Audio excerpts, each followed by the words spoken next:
People all over the planet have described unknown aerial craft for a very long time.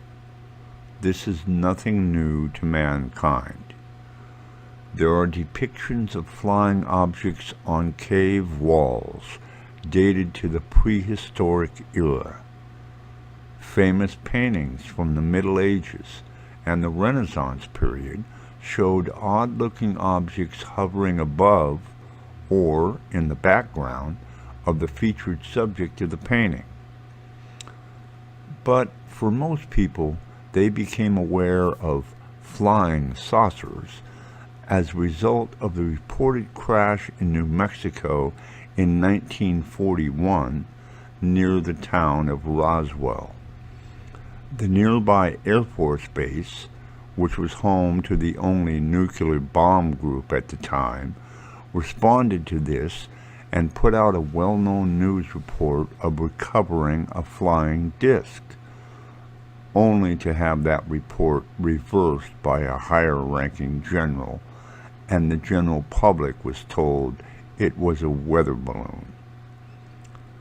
Decades passed with no real hard evidence to substantiate the claims made by countless reputable individuals.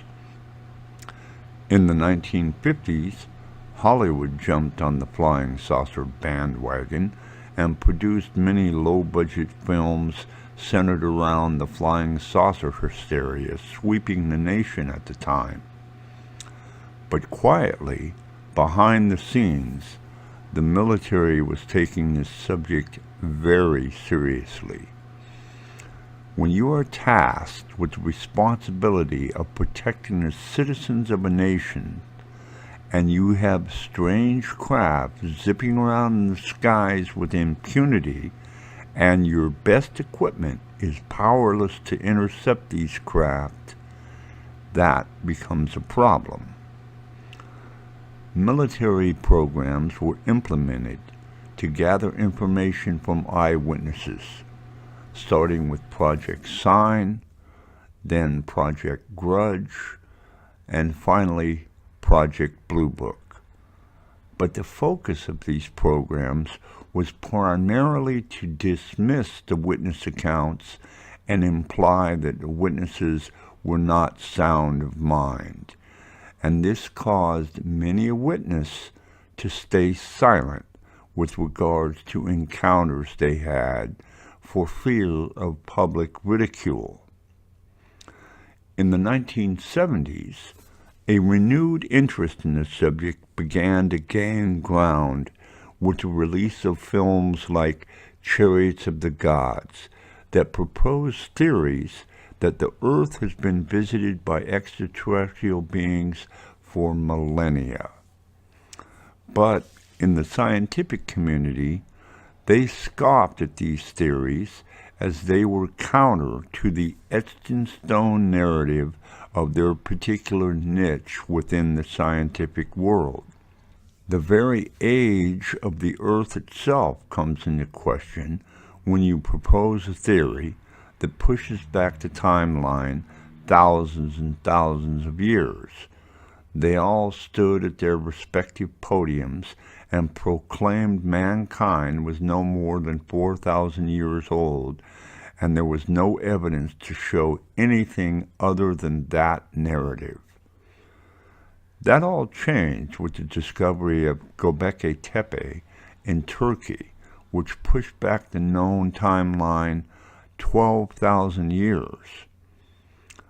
But if this site is more than 12,000 years old, exactly when was it begun? And how far back does the human species really go? This is an ongoing debate, and the true answer may never be known. But it is safe to say that the world we live in is far older than that what we were taught in school by the bought and paid for history teacher that stood in the front of the classroom. But returning to the Roswell incident for a moment, that incident brought forth a new understanding by many people of the possibility of other forms of life elsewhere within the universe. This sort of thinking was not acceptable to the powers that be of bygone days, and many people were persecuted and burned at the stake because they spoke counter to the acceptable narrative set forth by the powerful church of the day. But even with these dire consequences to deal with, people are, and always have been, curious by nature.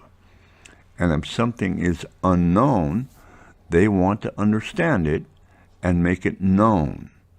And this open-minded thinking by mankind has brought forth many great positive advances to our society, many negative ones as well. The United States military has had a steadfast doctrine of denial when it comes to anything that flies around above us all.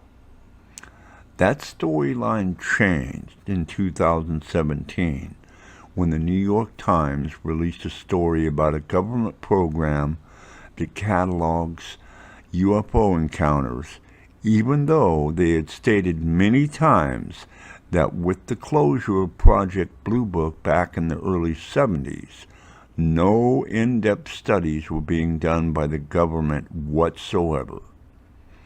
The now infamous Tic Tac video highlighted an encounter by naval aviators with a craft that had capabilities far beyond anything we could muster in our current arsenal. Flying, as we know it today, requires some form of propulsion, be that a piston engine churning a propeller or a jet engine providing thrust, along with wings to provide lift, and there are limits to what those machines can do. Not so with these Tic Tac craft, or with many of those cited by people over the years. They do not have any visible means of propulsion, they do not have wings, and they can perform maneuvers that would leave a human crushed by the massive G-forces encountered by lightning-fast changes in direction and altitude. The U.S. military and their supply contractors have attempted to create flying craft that are circular in design, but all of those relied on known propulsion mechanisms and were, by and large, quite unsuccessful. The Germans and the Nazi hierarchy are purported to have created several flying machines that were capable of defying gravity as we know it.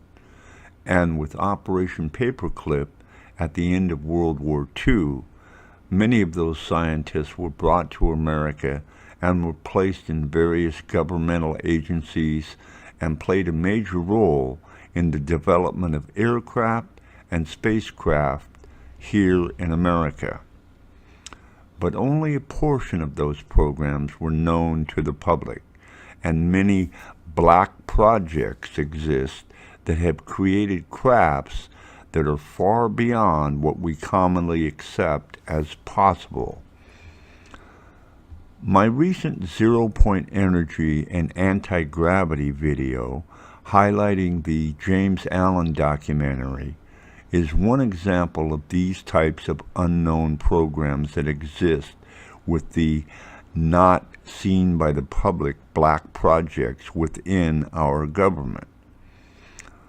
The real tragedy is that these systems could provide all the needed power with none of the ill effects that we encounter with power production as it exists today, be it a dammed river to churn massive generators or a fuel-powered steam induction system that uses the power of the created steam to push the blades of the turbine that, in turn, turns the generator to produce the electricity we all need to survive in our modern world.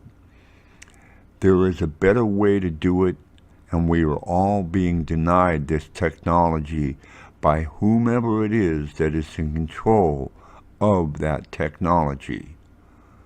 These systems are far superior to wind or solar generated power, and I urge all of you to contact your representatives to have them bring this technology into the open so we can all reap the benefits of it.